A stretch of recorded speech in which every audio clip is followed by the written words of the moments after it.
Selamat pagi dan salam sejahtera untuk kita semua.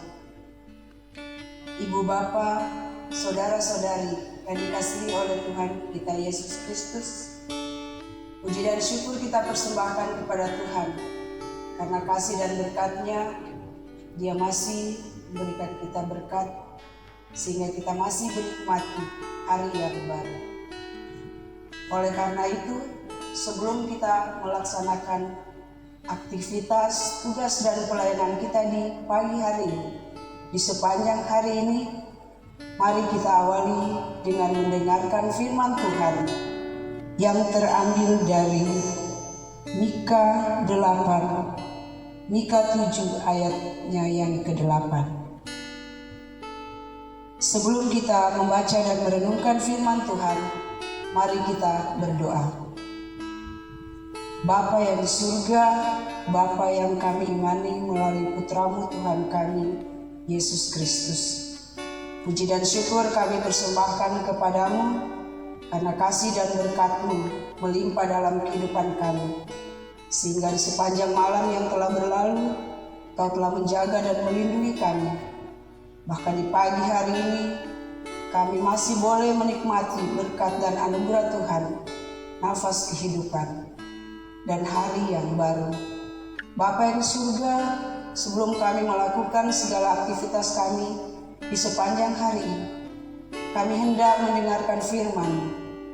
Oleh karena itu ya Tuhan, kuasai hati dan pikiran kami, dan berfirmanlah kepada kami, karena kami telah siap untuk mendengarkannya.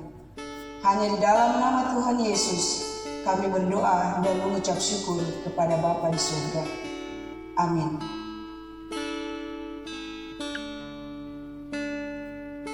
Mika 7 ayatnya yang ke-8 dengan judul Pengharapan Baru bagi Sion. Janganlah sukacita atas aku, hai musuhku. Sekalipun aku jatuh, aku akan bangun pula. Sekalipun aku duduk dalam gelap, Tuhan akan menjadi terangku. Demikianlah pembacaan firman Tuhan di pagi hari ini.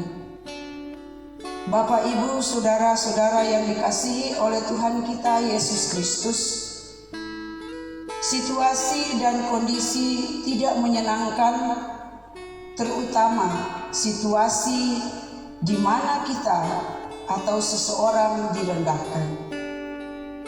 Kadangkala hal ini membuat kita marah, sedih, kecewa, dan lain-lain.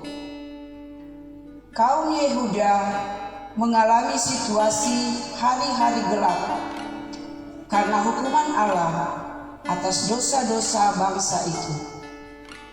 Akan tetapi, Nabi Mika tetap memberitakan rencana Allah dengan iman bagi mereka.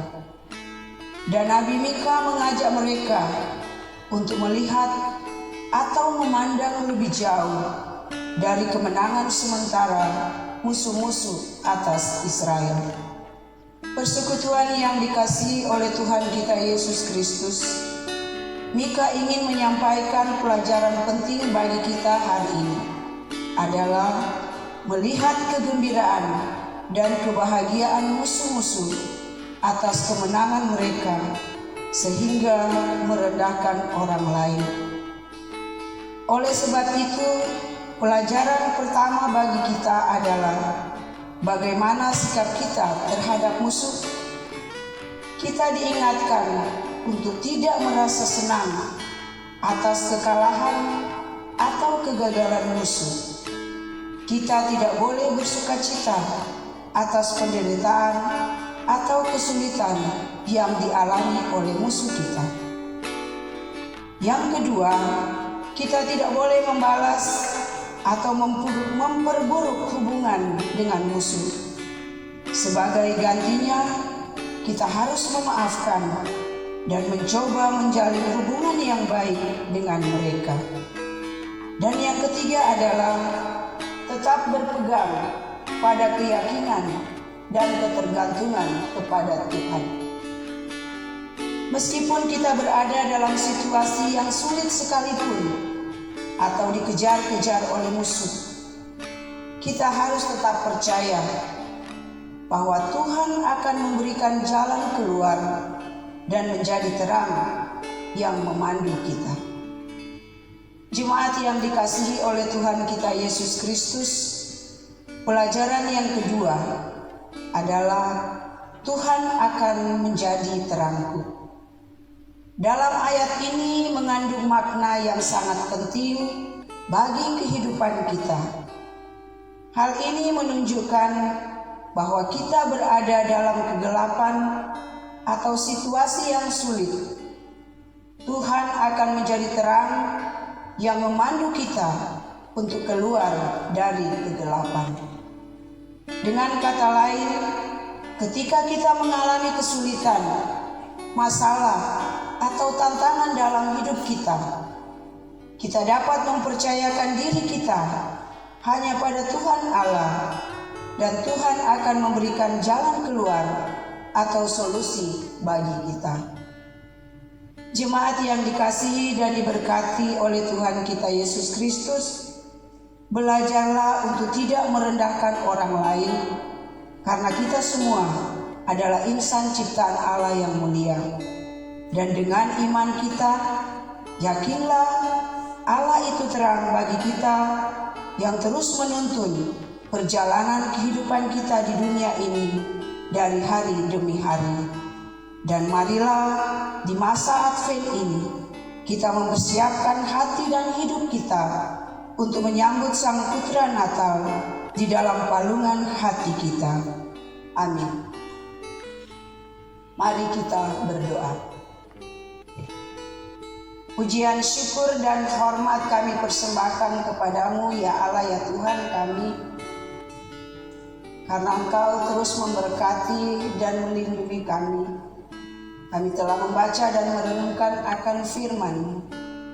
Mampukan kami boleh melakukan itu semua dalam kehidupan kami, dan kami jadikan itu sebagai pedoman kami untuk kami melangkah melaksanakan tugas dan aktivitas kami di sepanjang hari ini. Berkatilah kami semua yang hendak melakukan tugas dan aktivitas kami. Beri kami kekuatan, kesehatan, akal budi, kebijaksanaan yang daripadamu, agar kami boleh melakukan semua tugas yang Engkau amanatkan bagi kami, hanya seturut dengan kehendak Bapa sendiri. Bapa yang di surga, lindungi dan berkati kami terus dalam kami memasuki minggu Advent yang ketiga ini. Tolonglah kami selalu, agar kami selalu hidup menurut kehendak-Mu, bukan kehendak kami yang seringkali menyakiti hati Tuhan. Berkatilah kehidupan kami, anak-anak kami dalam pendidikan mereka. Tolonglah mereka saat ini mereka sementara mengikuti ulangan. Beri mereka kekuatan, kesehatan, agar mereka boleh melalui itu semua karena kasih dan kehendak Tuhan sendiri. Berkati kami di sepanjang hari ini, dan kami menyerahkan kehidupan kami hanya di dalam tangan pengasihan Tuhan Yesus Kristus, yang adalah juru selamat penebus dosa kami. Amin. Tuhan Yesus memberkati kita semua. Shalom.